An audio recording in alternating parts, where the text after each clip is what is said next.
वैष्णवी हगवणे हुंडाबळी प्रकरणाची व्याप्ती आता वाढलेली आहे। या प्रकरणाचा मुख्य दुवा असलेला सहआरोपी निलेश चव्हाणच्या घरी आज पिंपरी चिंचवड पोलीस येऊन त्याला दाखल झालेले होते आणि निलेशच्या घराची पोलिसांनी झाडाझडती घेतलेली आहे। यावेळेला पोलिसांसोबत पंच सुद्धा होते। लता हगवणे आणि करिश्मा हगवणे यांचे फोन निलेशने तिजोरीमध्ये लपवलेले होते आणि ते फोन निलेशच्या घरातून आज जप्त करण्यात आलेले आहेत। पती शशांक हगवणे, सासू, नणंद करिश्मा आणि या तिघांचेही मोबाईल पोलिसांनी हस्तगत केलेले आहेत। निलेशने मोबाईल का लपवून ठेवले होते आणि या मोबाईलमध्ये नेमकी काय माहिती दडलेली आहे या सगळ्याची आता उकल होणार आहे। निलेश चव्हाणच्या घरातून पिंपरी चिंचवड पोलिसांनी हा सगळा मुद्देमाल हस्तगत केला आहे।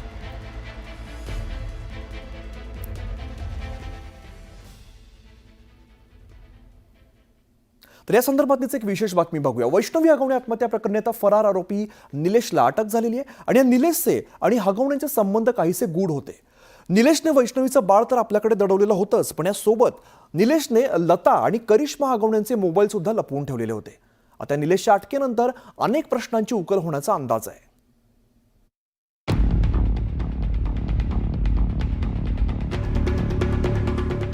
वैष्णवीच्या मृत्यूनंतर तिचं बाळ लपवणारा निलेश चव्हाण आता कोठडीची हवा खातोय। पण या निलेशच्या अटकेमुळे हैवान हगवणे आणि निलेश चव्हाणचं नेक्सस समोर आलंय। वैष्णवीचा झालेला छळ आणि तिचा मृत्यू या सगळ्याशी निलेशचा जवळचा संबंध असल्याचा संशय पोलिसांना आहे। त्याचमुळे आज कोर्टात सरकारी वकिलांकडून जोरदार युक्तिवाद रंगला। निलेशच्या अटकेनंतर वैष्णवी मृत्यू प्रकरणातला सर्वात मोठा ट्विस्ट समोर आलाय। या प्रकरणातला एक मोठा पुरावा नेपाळच्या बॉर्डरवरनं अटक केलेल्या निलेश चव्हाणकडे होता आणि हा पुरावा म्हणजे निलेश चव्हाणकडनं जप्त झालेले मोबाईल। वैष्णवीची नणंद करिश्माचा आणि सासू लता हगवणेचा मोबाईल निलेशकडे असल्याचं त्यानं चौकशीत सांगितल्याची माहिती सरकारी वकिलांनी कोर्टात दिली आहे। तसंच वैष्णवीच्या मृत्यूपूर्वी आरोपी निलेश चव्हाण आणि हगवणे कुटुंबात फोन कॉल झाल्याची माहिती उजेडात येते आणि याच फोनचा शोध घेण्यासाठी पोलिसांचं पथक निलेशच्या घरी जाऊन धडकलं। निलेश चव्हाणला घेऊन पिंपरी चिंचवड पोलीस जे आहेत ते निलेश चव्हाणचं जे कर्वेनगरचं घर आहे खरं तर पुण्यातलं, त्या कर्वेनगरच्या घरी आता दाखल झालेले आहेत। हगवणे प्रकरणातील ज्या मुख्य आरोपी आहेत लता हगवणे आणि करिश्मा हगवणे या दोघींचे मोबाईल या निलेश चव्हाणकडे असल्याची माहिती खरं तर कोर्टात आज देण्यात आली होती आणि पोलिसांना हेच मोबाईल जे आहेत ते चेक करायचे होते आणि त्याच पार्श्वभूमीवर निलेश चव्हाणच्या घरी आता हे सगळे पोलीस जे आहेत ते पिंपरी चिंचवडचे दाखल झालेले आहेत। बावधन पोलीस दाखल झालेली पाहायला मिळत आहेत। निलेश चव्हाण हा हगवणे कुटुंबियांचा निकटवर्ती आहे।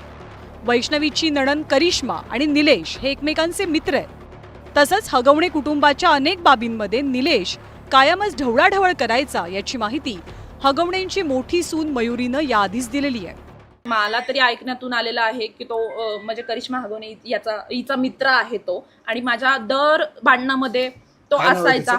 निलेश चव्हाण दर भांडणामध्ये तो असायचाच आणि तो सगळ्या मीटिंग घेऊन तो म्हणजे सांगणार की हे चुकीचं आहे, हे बरोबर आहे। तो कायम मला आणि माझ्या मिस्टरांना चुकीचा ठरवत आला की करिश्मा बरोबर आहे, तुम्ही चुकीचे वागताय, असं करताय। कायम त्याच्या ऑफिसला जे कर्वेनगर वारजेमध्ये कुठे तरी आहे त्याचं ऑफिस, तिथे कायम मीटिंग झालेली आहे। वैष्णवीच्या मृत्यू प्रकरणी पोलिसांनी निलेशवरती अनेक आरोप केले। निलेशकडे शस्त्र परवाना आणि एक शस्त्र आहे।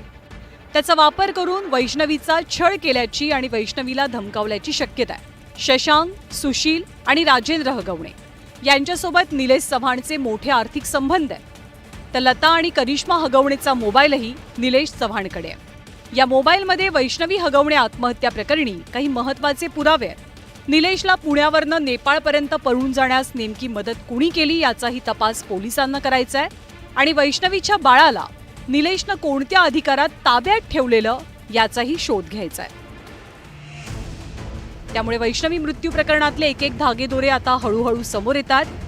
त्यामुळे या प्रकरणाशी संबंधित लोकांचा आका नेमका कोण हा प्रश्नही उपस्थित होतोय।